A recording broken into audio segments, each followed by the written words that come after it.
Hello guys, स्वागत है आपका इग्नो क्लासेस में। तो आज हम करने वाले हैं BEGC 134 रीडिंग द नॉवल, और जिसका हम फर्स्ट यूनिट से स्टार्ट करेंगे। तो चलिए देर ना करते हुए हम देखते हैं what is novel and types of novel. तो अगर हम बात करें नावल की, तो the literary term of novel may be applicable to a great variety of prose writing. Novel as a genre is not easy to define due to its extremely open and flexible form. क्योंकि एक literary term है novel, तो ये applicable होता है variety of pros, बहुत सारी writing of pros होते हैं इसमें। Novel as a genre novel को एज अ जनरे डिफाइन करना बहुत ही मुश्किल होता है, क्योंकि ये बहुत ही extremely open and flexible form में होता है। तो नावल जो है वो मिनिमम लेंथ जो है, अगर 50,000 वर्ड्स है दैट, तो हम कह सकते हैं कि ये एक नावल है। अगर वो 50,000 वर्ड से लेस होता है तो इट्स कॉल्ड नॉवेला और इट्स शॉर्ट स्टोरी। ठीक है।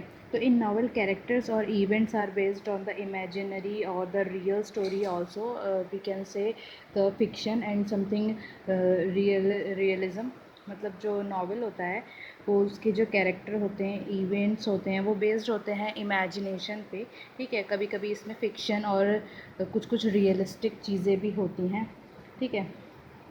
तो इसके बाद अगर हम बात करें तो नावल जो है, कितने टाइप्स होते हैं नावल के। तो नावल के अगर हम देखें तो बहुत सारे टाइप्स होते हैं, लेकिन हम सिर्फ कुछ की ही बात करेंगे यहाँ पे। तो सबसे पहला होता है रियलिस्टिक नावल। ठीक है। सबसे पहला है रियलिस्टिक नावल। अब रियलिस्टिक नावल में क्या होता है देखते हैं। A fiction attempt to give a effect of realism. थोड़ा सा मतलब कोशिश की जाती है कि रियलिज्म से रिलेटेड इफ़ेक्ट स्टोरी में डाला जाए। और this short of novel is something sometimes called a novel of manner. जो रियलिस्टिक नावल होता है उसको नावल ऑफ मैनर भी कहा जाता है। तो realistic novel can be characterized by its complex character. यानी कि जो रियलिस्टिक नावल होता है वो कैरेक्टराइज्ड भी हो सकता है बाय इसके जो कॉम्प्लेक्स कैरेक्टर होते हैं, और जो मोटिव्स होते हैं उससे रिलेटेड, जैसे सोशल क्लास हो गया और हाईली डेवलप्ड सोशल स्ट्रक्चर हो गया। ठीक है। तो the character in the realistic novel interact with other character. मतलब जो कैरेक्टर होते हैं वो अदर कैरेक्टर से इंटरेक्ट करते हैं एंड अंडर वो प्लॉसिबल एंड एवरीडे एक्सपीरियंस, और उनसे रिलेटेड जो चीज़ें होती हैं उसके साथ इंटर रिलेट होते हैं। अब इसका एग्जांपल अगर हम देखेंगे तो 13 रीज़न बाय जे एशर और looking for Alaska bye John green, ये रियलिस्टिक नावल के एग्जांपल्स हैं। सेकेंड अगर हम बात करें तो ये picaresque novel. A picaresque novel relates the adventure of eccentric और डिसरिप्यूटेबल हीरो इन एपिसोडिक फॉर्म।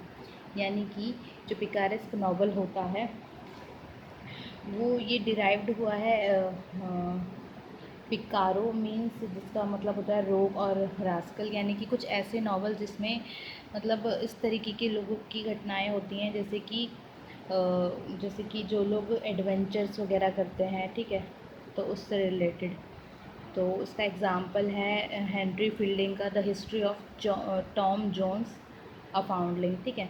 उसके बाद अगर हम बात करें तो हिस्टोरिकल नावल आता है। तो a historical novel is a novel set in period earlier than that of the writing.